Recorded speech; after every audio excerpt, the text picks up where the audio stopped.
Yes.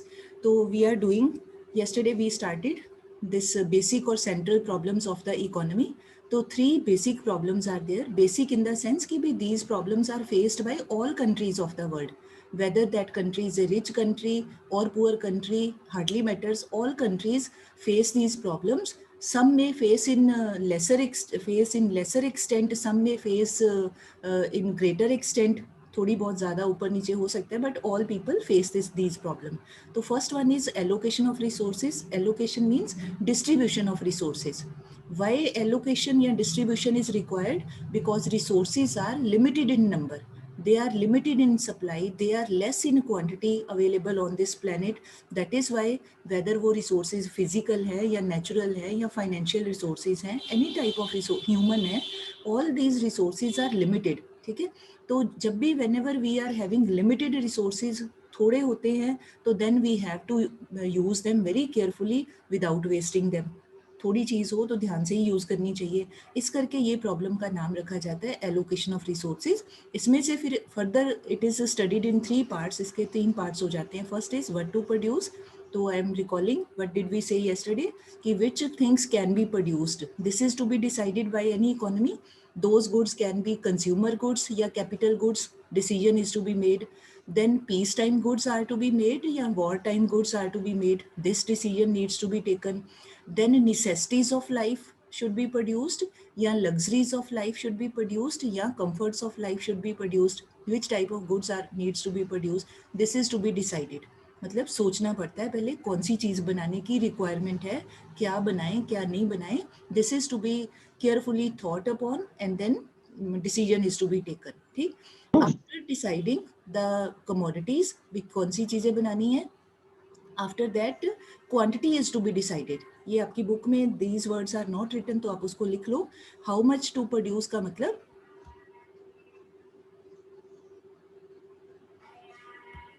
How much to produce का मतलब है कि इन विच क्वांटिटी, कितनी गिनती में चीज़ें बनानी है, कितने नंबर में चीज़ें बनानी है, कितने यूनिट्स बनाने हैं. 100 यूनिट्स बनाने हैं कि 200 बनाने हैं या 1000 बनाने हैं, कितना बनाना है. Quantity is to be decided because unlimited quantity can not be made. Reason आपको क्लियर हो ही चुका है. अनलिमिटेड हम क्वांटिटी में नहीं बना सकते क्योंकि रिसोर्सेज ही कम है, वही लिमिटेड है. आपके पास ऐसे समझ लो मिल्क है, मिल्क की क्वांटिटी 2 लोगों के पीने लायक घर पे मिल्क पड़ा हुआ है, तो आप 10 लोगों को नहीं पिला सकते, है ना. 2 लोग ही उसको ड्रिंक कर सकते हैं क्योंकि 2 लोगों के ज़रूरत के मुताबिक ही घर पे पड़ा हुआ है, तो उतना ही 2 लोग ही यूज़ कर सकते हैं. तो ऐसे ही जो अगर रिसोर्सेज ही कम है, रॉ मटेरियल्स ही कम है, तो उससे हम अनलिमिटेड चीज़ें नहीं बना सकते, लिमिटेड ही बनानी पड़ेंगी. तो फिर जब लिमिटेड बनानी पड़ेंगी तो फिर हमें क्वांटिटी सोचनी पड़ेगी कि कितने यूनिट्स बनाएं. As per the nature of the product कितने यूनिट्स बनाएं वो सोचना पड़ता है. ठीक है. हमें का मतलब यहाँ पे इकोनॉमी को, कंट्री को. This was the first problem. Second was how to produce, मतलब we have to decide about the technique of production. So yesterday I told you 2 types of techniques are there. One is called labor intensive, one is called capital intensive. So what is the difference between the two?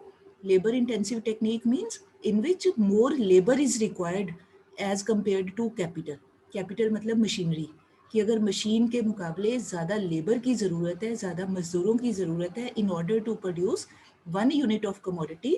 जैसे ये book है, इस book को बनाने के लिए अगर machine की ज़रूरत कम है और ज़्यादा लेबर की हेल्प से इसको बनाया जा सकता है, तो हम कहेंगे we will say technique is labour intensive technique. On the other side, अगर लेस लेबर इज़ रिक्वायर्ड, थोड़े मजदूर चाहिए बट ज़्यादा मशीन रिक्वायर्ड है, मशीन में प्रिंटिंग करनी है, ये टाइप करना है, उसको बाइंड करना है, जो कुछ भी सारे काम है, अगर मोर मशीन्स आर रिक्वायर्ड तो then we will say this is capital intensive technology. ठीक है. तो कैपिटल इंटेंसिव का मतलब जिसमें ज़्यादा मशीन लगती है, मशीनरी लगती है, इक्विपमेंट लगती है, दैट इज, क्योंकि वो एक्सपेंसिव होती है, महंगी होती है, तो इस करके नाम उसको दिया जाता है कैपिटल इंटेंसिव टेक्नोलॉजी. तो ये सोचना पड़ता है कि with the help of which technique we can produce the thing. ठीक है. अच्छा, अब फिर पता कैसे चले, दोनों टेक्निक्स आपके सामने हैं, मान लो दोनों चीज़ें आपके पास पड़ी हुई हैं, आप दोनों को यूज़ कर सकते हो. Then how will you come to know कि कौन सी टेक्निक ही यूज़ की जाए. तो दैट डिपेंड्स कि किस टेक्निक को यूज़ करके आपका खर्चा कम आता है, आपकी कॉस्ट ऑफ प्रोडक्शन लेस आती है, कम आती है, किस टेक्निक को यूज़ करके. अब जैसे मान लीजिए अगर आप लेबर को ज़्यादा लगाते हो तो मान लो आपके 1000 रुपीज़ खर्च होते हैं, लेबर भी कोई फ्री में तो नहीं ना काम करेगी, सोच के देखिए। आप घर पे कोई काम करवाते हो, कोई मजदूरों को लगाते हो, लेबर को लगाते हो, तो फ्री में नहीं काम करते, they are to be paid money at the end of the day. तो इसका मतलब पैसे देने पड़ेंगे। तो अगर जब हम जो चीज़ बना रहे हैं, अगर उसको बनाने में लेबर के ऊपर खर्चा ज़्यादा आ रहा है तो हम उसको यूज़ नहीं करेंगे, ठीक है। अगर मशीन को लगाने के ऊपर खर्चा ज़्यादा आ रहा है, उस पर ज़्यादा पैसे खर्च हो रहे हैं, तो हम कैपिटल इंटेंसिव को यूज़ नहीं करेंगे। मतलब we have to make the comparison, दोनों में से किसके ऊपर आपकी कॉस्ट कम आ रही है। आपकी पॉकेट से जो खर्च हो रहा है वो लेबर वाली टेक्निक के ऊपर कम खर्च हो रहा है कि कैपिटल वाली पे कम खर्च हो रहा है। मतलब जो आपको सस्ता पड़ेगा, सीधे सीधे वर्ड्स में, जो चीज़ सस्ती पड़ेगी उसको आप यूज़ करोगे, है ना। जैसे और सिंपल देखो, I give you one more example. मान लो आपने स्कूल आना हो, तो स्कूल आने के लिए मान लीजिए आप रिक्शा पे आ सकते हो, एक्टिवा पे आ सकते हो, मान लो 2 ऑप्शन है, ठीक है। एक्टिवा पे आते हो तो आपका पेट्रोल का खर्च आता है मान लीजिए 100 रुपीज़, और अगर आप रिक्शा पे आते हो मान लो आपका खर्च आता है 70 रुपीज़। ठीक, फिर से बोल रही हूँ, अगर आप एक्टिवा, मान लो कह रही हूँ, इमेजिन करना है, मान लीजिए if you come by Activa तो आपका पेट्रोल का खर्चा आता है आने जाने का 100 रुपीज़। अगर आप रिक्शा पे आते हो तो आपका आने जाने का खर्चा आता है 70 रुपीज़। तो Vasu, can you tell me आप किस पे आना चाहोगे? यू कैन अनम्यूट बेटे।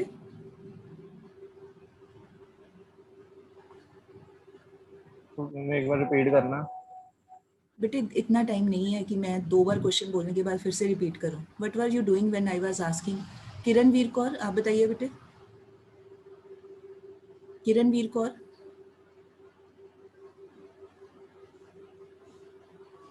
हम रिक्शा से जाएंगे क्योंकि उसका यस, कॉस्ट क्यों कम आप पड़ेगा। रिक्शा पे क्यों आना चाहोगे, बताइए। Why would you like to come by rickshaw? क्योंकि मैम उसका कॉस्ट कम पड़ेगा Yes, very right. That Activa was के the answer. Comparatively. Very good, शाबाश. I hope now point is clear to all. खर्चा कम पड़ेगा, 100 रुपये खर्च करने की बजाय आपका काम 70 रुपीज़ में हो रहा है, तो यू विल प्रेफर रिक्शा, है ना। तो same thing is there with the producers. जिस टेक्निक के ऊपर उनका खर्चा कम आएगा, अगर मशीनरी यूज़ करने से खर्च कम पड़ लग रहा है उनको, तो उसको यूज़ करेंगे। अगर लेबर को सोचते हैं कि लेबर लगा के अगर प्रोड्यूस करें, वहाँ से कॉस्ट कम पड़ती है, तो उसको यूज़ करेंगे।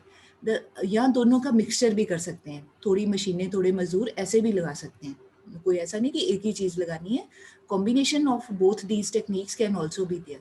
बस only thing to be kept in mind by the people या producer, that is least cost maximum production.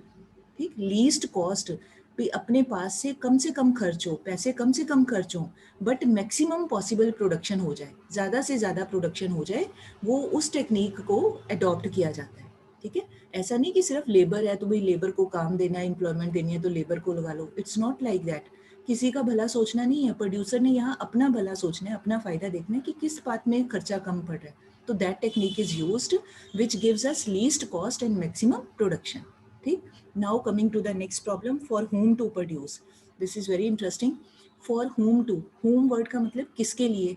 जब हमने फर्स्टली भी डिसाइड भी क्या बनाना है, कितना बनाना है, यहाँ हो गया कैसे बनाना है, किस तरीके से बनाना है टेक्निक से, तो अगला क्वेश्चन जो अराइज होता है दैट इज किन लोगों के लिए बनाया जाए। तो कोई भी जो प्रोड्यूसर होता है उसका पर्पज इज नॉट दैट कि he will produce and keep it in the store, godown में रख ले, उसके लिए नहीं होती है प्रोडक्शन। प्रोडक्शन का मकसद एक ही होता है, भी बना के मार्केट में बेचना है, क्योंकि बेचेंगे तभी तो पैसे कमाएंगे, मनी विल बी अर्नड, तभी खर्चे पूरे हो पाएंगे, कॉस्ट कवर हो पाएगी। तो अगर बना के वो रख ले कि प्रोड्यूसर कहे कि नहीं मैं तो अपने गोडाउन में रखने के लिए बना रहा हूँ, तो that is not the thing. हमेशा ये इकोनॉमिक्स में वी हैव टू रिमेंबर कि जो कुछ भी प्रोडक्शन की जाती है उसका अल्टीमेट मकसद यही होता है कि that is to be sold. तो अब यहाँ पर वही बात है कि फॉर होम टू प्रोड्यूस भी किन लोगों के लिए बनाया जाए, कौन से लोग होंगे जो हमारी बनाई हुई चीज़ को खरीदेंगे, ठीक है, तभी तो बनाएंगे ना। अच्छा, अब आप इमेजिन करो कि आप कोई प्रोड्यूसर हो, आपकी कोई फैक्ट्री है, तो आप जो भी चीज़ वट एवर यू डिसाइड, जो भी आप बना रहे हो, तो आपके दिमाग में there will be one question कि मेरी ये चीज़ बिक जाए मार्केट में, वुड यू लाइक दिस और not. You can just shake your head, I can see. आप चाहोगे कि आपका सामान बिके, क्यों बिके, ताकि आपको जो अपने अपने पास से मनी खर्च किया था बनाने के ऊपर, आपकी कॉस्ट आई थी वो कवर हो जाए, प्लस आप चाहोगे कि आपको कुछ प्रॉफिट भी बचे, कुछ फायदा भी हो, तभी कोई भी आदमी तभी काम करता है, ठीक। तो यहाँ पर फॉर होम टू प्रोड्यूस का मतलब है कि किन लोगों के लिए सामान बनाया जाए, कौन से लोग ऐसे होंगे जो हमारी बनाई हुई कमोडिटी को, चीज़ को बाय करेंगे। तो इसका मतलब that means we produce goods for those people who have some income, जिनके पास कुछ इनकम है, कुछ मनी है, पैसे हैं, वही लोग तो जाके बाजार में हमारी चीज़ को खरीदेंगे। जो बेचारे है ही नहीं, जिसके पास कुछ भी, कोई बेगर है, कोई बहुत पुअर आदमी है, वो तो नहीं, he will not go to market to buy our commodity, उसके पास तो पैसे ही नहीं है, वो कैसे खरीदेगा, ठीक है। तो इसका मतलब we have to think about the people who are going to purchase our commodity. तो it depends on the purchasing power of the people. Purchasing power मतलब लोगों की पॉकेट में कितने पैसे हैं वो जो खर्च कर सकते हैं। आपके पास पॉकेट में अभी 20 रुपीज़ हैं, बाजार आप जाते हो तो इसका मतलब आपकी purchasing power is equal to 20 rupees. घर पे आपके पास चाहे जितने मर्जी पड़े हो, पर मार्केट में आपकी पॉकेट में आप 20 रुपीज़ ही हैं तो आप उतना ही सामान खरीद सकते हो। आप दुकानदार को ये नहीं कह सकते कि मेरे घर पे तो thousands and lakhs of rupees पड़े हैं, वो कहेगा पड़े होंगे, मैं क्या करूँ, अभी तो मेरे पास 20 ही है ना। तो इसका मतलब जो at the time of purchase what ever money lies in our pocket, that is our purchasing power, ठीक है। तो इट मतलब जो फॉर होम टू प्रोड्यूस का मतलब है कि जो प्रोड्यूसर्स होते हैं they produce goods for those people who have some purchasing power, जिनके पास कुछ पैसे हैं खरीदने के लिए, ठीक। तो इसको बोला जाता है डिस्ट्रीब्यूशन ऑफ इनकम, ठीक है। ये जो परचेजिंग पावर भी किसके पास ज़्यादा है, जो जैसे हम कह देते हैं रिच पीपल है तो उनकी purchasing power obviously that is more, तो जो थोड़े पुअर है उनकी purchasing power is comparatively less, वो कम खर्चा कर सकते हैं, ठीक। तो this is called distribution of income. उसके बाद फिर होता है दूसरी चीज़ जो बताई हुई है, दैट इज़ कि जब भी कोई प्रोडक्शन होती है तो that is not the result of any one factor, ठीक। जो भी किसी चीज़ को हम जब प्रोड्यूस करते हैं तो उसकी प्रोडक्शन के पीछे कुछ कोई एक रीज़न नहीं होता है, there are many reasons behind the production of any commodity. जैसे आई थिंक आपको 9th में भी आपने पढ़ा होगा, एक स्टोरी ऑफ विलेज पालमपुर वाला चैप्टर किया था in the very beginning 9th class में। तो उसमें ये टॉपिक आया था कि there are 4 factors of production, 4 primary या बेसिक फैक्टर्स होते हैं, land, labour, capital, organiser. Do you remember those? Land, labour, capital, organiser. Organiser का ही दूसरा नाम है एंट्रीप्रेन्योर, दोनों नाम बोल देते हैं, एंट्रीप्रेन्योर या ऑर्गेनाइजर।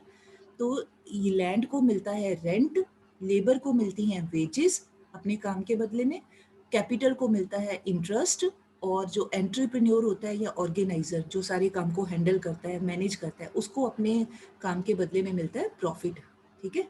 आप किसी काम को बड़ी सिरदर्दी लेके करते हो, पेन्स लेके करते हो, तो इसका मतलब आपको भी कुछ मिलना चाहिए, दैट मीन्स प्रॉफिट मिलना चाहिए, ठीक। तो these are called 4 basic factors. तो वो जो 4 बेसिक फैक्टर्स को मिलता है वो चारों के चारों ही किसी भी चीज़ की प्रोडक्शन में हेल्पफुल होते हैं। आप देखो जैसे आपके हाथ में या मेरे हाथ में बुक है, तो बुक किसी फैक्ट्री में ही बनाई गई होगी, किसी जगह कोई मशीन लगाई गई होगी, तो that means land is used, ज़मीन के ऊपर ही बिल्डिंग बनी ना, फैक्ट्री बनी, हवा में तो नहीं बनी, स्काई में तो नहीं बनी, लैंड इज यूज्ड। तो उस लैंड की भी कोई अहमियत होनी चाहिए, कोई इंपॉर्टेंस होनी चाहिए, दैट मीन्स उसको रेंट मिलना चाहिए, ठीक। उसके बाद दूसरा लेबर, इस बुक को बनाने के लिए जो भी लेबर लगे, जो भी मजदूर लगे, जिन्होंने भी काम किया, वट एवर, उनको भी कुछ पैसे मिलने चाहिए, जो उनको उनकी मेहनत के बदले में money will be given, that will be known as wages, ठीक है, लेबर को।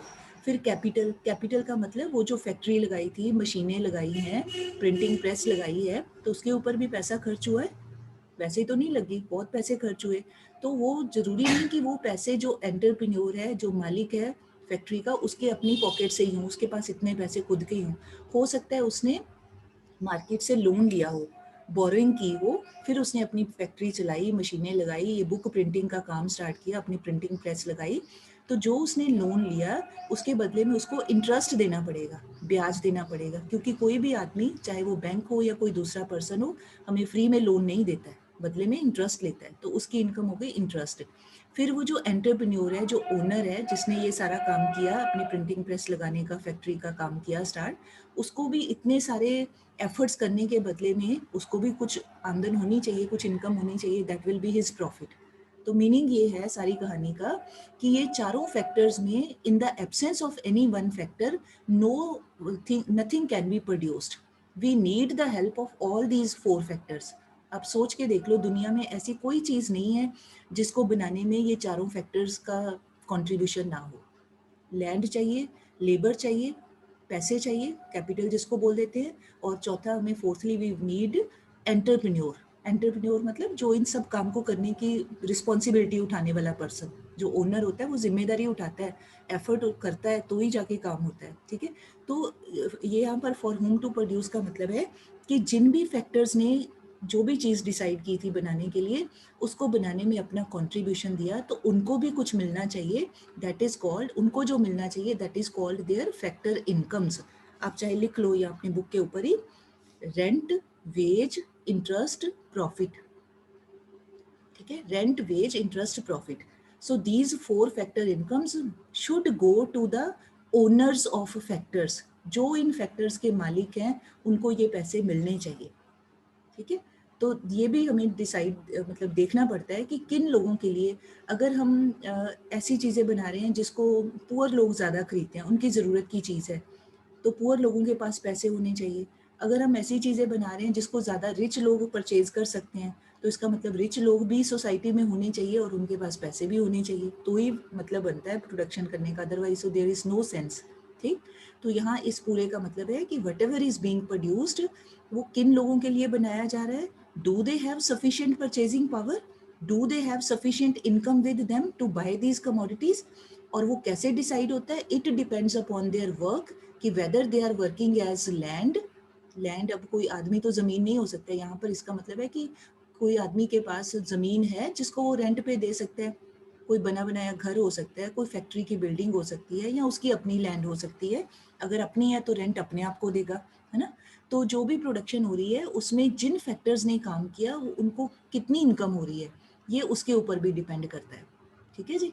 सो this problem is called for whom to produce. तो आपको separately these headings can be given, इनके बारे में बताइए, या ऐसे आ सकता है explain the problem of allocation of resources, then very briefly you have to tell the meanings of all these 3. या सेपरेटली भी आ सकता है एक्सप्लेन ये वाली प्रॉब्लम, और एक्सप्लेन ये फर्स्ट प्रॉब्लम, या एक्सप्लेन दिस प्रॉब्लम. तो फिर उसके अकॉर्डिंग ही लिखना है आपने. ठीक, now coming to the second problem, you can see in the book. Second जो मेजर प्रॉब्लम है दैट इज एफिशिएंट और fuller utilisation of resources. Efficient और fuller utilisation of resources. Utilisation मतलब यूज करना, किसी काम को बढ़िया तरीके से किसी चीज़ को यूज करना. ठीक, तो इसका मतलब है कि नाउ वी से कि there are limited resources in any economy. कोई भी कंट्री हो, इकोनॉमी हो, या कोई लोग भी होते हैं, तो सबके पास लिमिटेड रिसोर्सेज हैं. अब आप सोच के बताइए, should we waste those resources. अगर इंडिया में कम रिसोर्सेज हैं तो should we waste them. Unmute कर सकते हो बेटे अपने आप को. एनीवन? नहीं वेस्ट कर सकते ना, क्योंकि थोड़े हैं रिसोर्सेज. हम सोच ही नहीं सकते भी वेस्ट करें. हमने इतनी बड़ी पॉपुलेशन की ज़रूरतों को फुलफिल करना है, तो वी कैन नॉट थिंक कि हमारे कंट्री में रिसोर्सेज वेस्ट हो. Okay. Secondly, can we think about the misuse of resources. वे यूज़ तो कर रहे हैं बट गलत तरीके से यूज़ कर रहे हैं, वो काम में नहीं आ रहे ढंग से, ऐसा भी नहीं सोच सकते. इसका मतलब फिर हमें क्या करना चाहिए, इसका मतलब है कि वी शुड यूटिलाइज या use the resources in the best possible manner. जैसे जिसको बोलते हैं ना, कई बार हम आपस में बात करते तो वैसे बोलते हैं ना, कचूमर निकाल लेना, किसी चीज़ का जूस निकाल लेना. आम बोलते हैं ना, तो उस जूस निकालने का मतलब, कचूमर निकालने का मतलब कि आगे कुछ बचता नहीं है. जो कुछ था उस चीज़ में हमने उसको पूरा A to Z we have utilised, है ना. तो ऐसे ही ये प्रॉब्लम का मतलब है कि whatever resources are available in any country, they should be used in the best possible manner, without wasting them, without misusing them. Rather जो कुछ भी अवेलेबल है that needs to be utilised very carefully, judiciously, and without wasting them. हमें ये करना चाहिए, ना कि हमें रिसोर्सेज को वेस्ट करना चाहिए. ये मीनिंग है इस प्रॉब्लम का.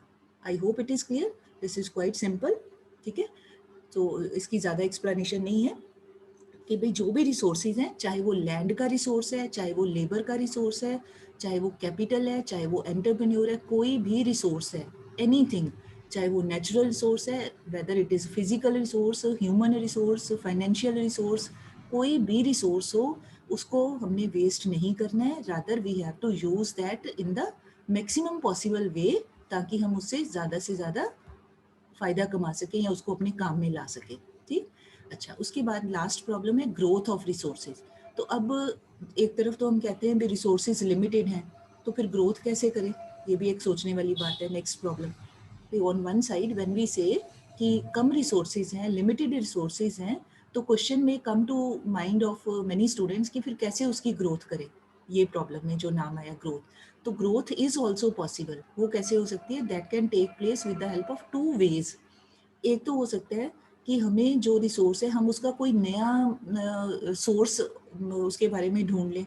जैसे कोई मिनरल्स हैं, है ना, मान लो आयरन ओर का मिनरल है, मान लीजिए वो झारखंड में ही मिलता है, हमें उसका पता है, तो वो लिमिटेड हमें पता है कि यहाँ से इतना मिनरल मिल सकता है। बट क्वाइट पॉसिबल अगर हम कोशिश करें, आसपास और ढूंढने की कोशिश करें, फिर हो सकता है हमें ये भी पता चल जाए कि झारखंड के साथ साथ छत्तीसगढ़ में भी वो आयरन ओर मिलता है, हमें पता चल जाए।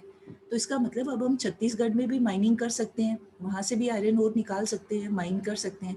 तो हमें एक न्यू सोर्स का पता चला, न्यू जगह का पता चला, न्यू प्लेस का पता चला जहाँ से वो रिसोर्स को निकाला जा सकता है, उस मिनरल को निकाला जा सकता है। ठीक है, तो या तो हमें ये करना चाहिए कि we should try to find the new places या origins from where we can get more resources.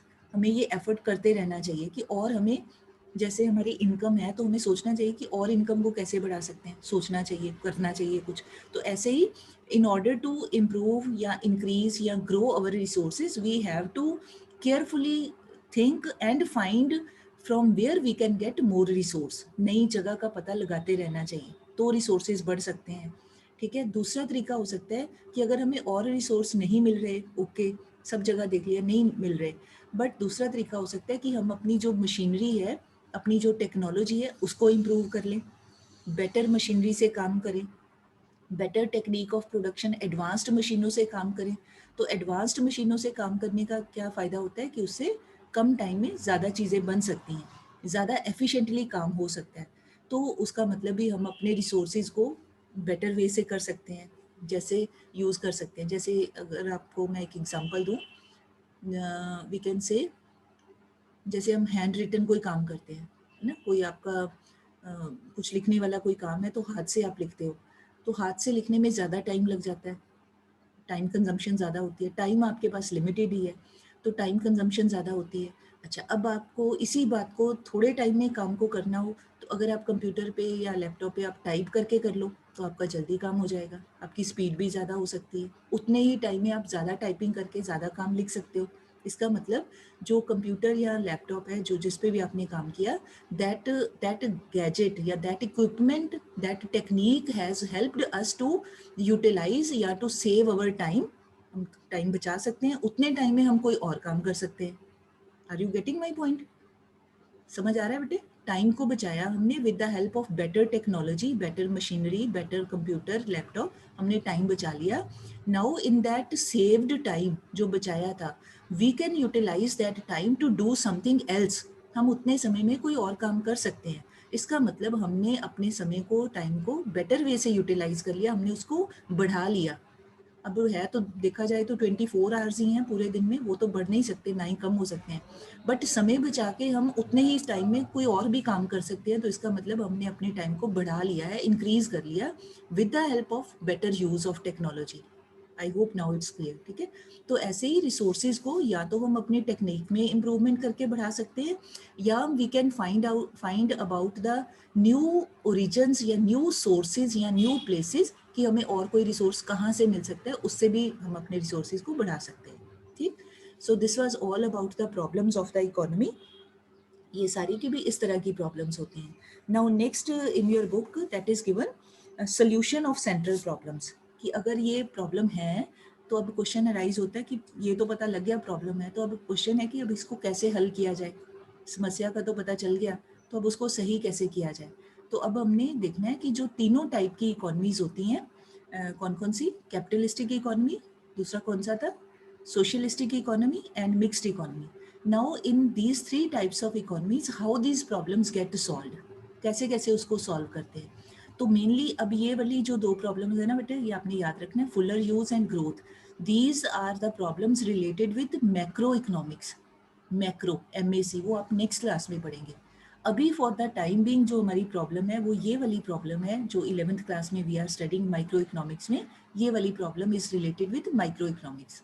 ये तीनों एलोकेशन वाली, इसके फर्दर तीनों पार्ट, ठीक है। तो अब now we have to see कि in different economies how these problems are solved. Let us see how. तो फर्स्ट इकोनॉमी हम ले लेते हैं, मान लीजिए कैपिटलिस्टिक इकोनॉमी, ठीक है, या उसी को कह देते हैं फ्री मार्केट इकोनॉमी या सिंपली मार्केट इकोनॉमी। तो अब अगर मार्केट इकोनॉमी है, now you have to remember the features of this economy. तो इसमें क्या होता है, private sector people are more important, all the decisions are taken by private people. वो क्या बनाना चाहते हैं, क्या नहीं बनाना चाहते, ये सब कुछ कौन डिसाइड करता है। Let us see what to produce and how much, this decision is taken by private sector people. आम लोग जो होते हैं वो आप जैसे आप या मैं हूँ, हम डिसाइड करेंगे अगर हम कोई बिजनेस कुछ प्रोडक्शन शुरू करना चाहते हैं तो वी विल डिसाइड कि हम कौन सी चीज़ बनाएं। गवर्नमेंट नहीं आके हमें बताएगी, हमने देखना है कि हम क्या बनाएं, ठीक। फिर सोच लिया कि क्या बनाना है, उसके बाद हाउ मच टू प्रोड्यूस, मतलब क्वांटिटी, कितनी क्वांटिटी में बनाना है। थोड़ी चीज़ बनानी है, ज़्यादा बनानी है, बहुत ज़्यादा बनानी है, कितनी बनानी है, that is also to be decided by private people. जो प्राइवेट प्रोड्यूसर्स कह लो उसको, या प्राइवेट पर्सनस कह लो, या प्राइवेट फर्म्स कह लो, कुछ भी नाम दे सकते हो, या प्राइवेट सेक्टर। तो people of the private sector they decide कि which things are to be produced, वो कौन सी चीज़ें बनाना चाहते हैं, कौन सी नहीं बनाना चाहते, ठीक। अच्छा, अब आप सोचिए अगर हम सारे प्राइवेट सेक्टर में हैं तो हम कौन सी चीज़ें बनाना चाहेंगे। वो चीज़ें बनाना चाहेंगे जिसकी मार्केट में डिमांड हो, कि वो चीज़ बनाना चाहेंगे जिसको मार्केट में कोई चाहता ही नहीं है, जिसकी कोई डिमांड ही नहीं है। कौन सी चीज़ बनाना चाहेंगे, जिसकी डिमांड हो मार्केट में, तभी हमारा प्रोडक्ट सेल होगा, तभी लोग खरीदेंगे। लोग चाहते हैं कोई, मान लो कोई नए डिज़ाइन की, आप बच्चे हो, टी शर्ट कोई नए डिज़ाइन की आई है, ट्रेंड में है, फैशन में है, तो सारे उस तरह की डिज़ाइन की टी शर्ट लेना चाहते हैं। तो प्रोड्यूसर को उसी में फ़ायदा होगा कि डिमांड ज़्यादा है तो मैं ऐसे ही डिज़ाइन की टी शर्ट बनाऊँ, सोचेगा वो अगला बनाते हुए, है ना, क्योंकि उसमें उसको प्रॉफिट ज़्यादा है। तो जो ये डिसीजन है अभी क्या बनाना है और कितनी क्वांटिटी में बनाना है, it depends upon the wish of the private producer या प्राइवेट सेक्टर। और वो उन्हीं चीज़ों को बनाते हैं जिसको बनाने में उनको ज़्यादा से ज़्यादा प्रॉफिट हो। आप या मैं कोई काम ऐसा नहीं करते या करेंगे जिसमें हमें कोई प्रॉफिट ही ना हो, रादर लॉस हो, हम ऐसा कोई भी काम नहीं करेंगे। क्यों? क्योंकि हम रैशनल पीपल हैं, समझदार लोग हैं, हम अपना प्रॉफिट बढ़ाना चाहेंगे ना कि घटाना चाहेंगे, है ना। तो जो प्राइवेट सेक्टर के लोग हैं, they will produce only those things which will give them maximum possible profit, जिससे उनको फ़ायदा हो, वही चीज़ें बनाएंगे। और कितनी क्वांटिटी में, it depends upon the demand. अगर डिमांड ज़्यादा होगी तो वो ज़्यादा बनाएंगे, if there is less demand in the market तो थोड़ी कम क्वांटिटी बनाएंगे। It depends upon the demand, ठीक। सेकेंड है हाउ टू प्रोड्यूस, ये कैपिटलिस्टिक इकोनॉमी की अभी बात चल रही है। तो हाउ टू प्रोड्यूस का मतलब है कि किस टेक्निक से बनाएंगे। तो producers of private sector they will apply that technique which gives them least cost, खर्चा कम से कम, एंड मैक्सिमम प्रोडक्शन। मतलब उस टेक्निक से हम सारे लोग काम करेंगे जिसमें हमें अपने पास से पैसे कम खर्च करने पड़े, बट उस चीज़ को बेच के हमें मैक्सिमम हम प्रोडक्शन कर सके और मैक्सिमम प्रोडक्शन को सेल कर सकें। हम वही काम करेंगे, वही चीज़ बनाएंगे, ठीक है। तो that technique that can be labour intensive या कैपिटल इंटेंसिव और mixture of both, combination of both. So that technique will be adopted by the producers, private producers, which gives them minimum possible cost and maximum possible production. उस technique को लगाएंगे। For whom to produce? Production will be done for those people who are rich people, who have income, who have money to spend. क्यों? क्योंकि हम, आप या मैं कुछ प्रोडक्शन करें तो ये सोच के प्रोडक्शन नहीं करेंगे कि ये बेगर्स ने खरीदनी है, या बहुत बहुत ज़्यादा पुअर लोग हैं उन्होंने खरीदनी है, उनके पास तो पैसे ही नहीं है, वो कैसे खरीदेंगे। तो हम प्रोडक्शन करते हैं उन लोगों के लिए जिनके पास मनी होता है। तो जिसके पास मनी है तो उसको सिंपली हम कह देते हैं those who are rich people, those who have money, ठीक है, क्योंकि मनी से ही हम परचेज कर सकते हैं। तो प्राइवेट सेक्टर के जो लोग होते हैं कैपिटलिस्टिक इकोनॉमीज में, दे produce goods for those people who have income, who have money resource, who can buy their product, तो उनके लिए होता है। Producers they never think about the welfare of people. किसी का भला करने के लिए, दान करने के लिए नहीं कोई काम करता है, डोनेशन के लिए कोई काम नहीं करता है. हर कोई अपना प्रॉफिट कमाना चाहता है. ठीक है. सो उन लोगों के लिए प्रोडक्शन की जाती है हु आर रिच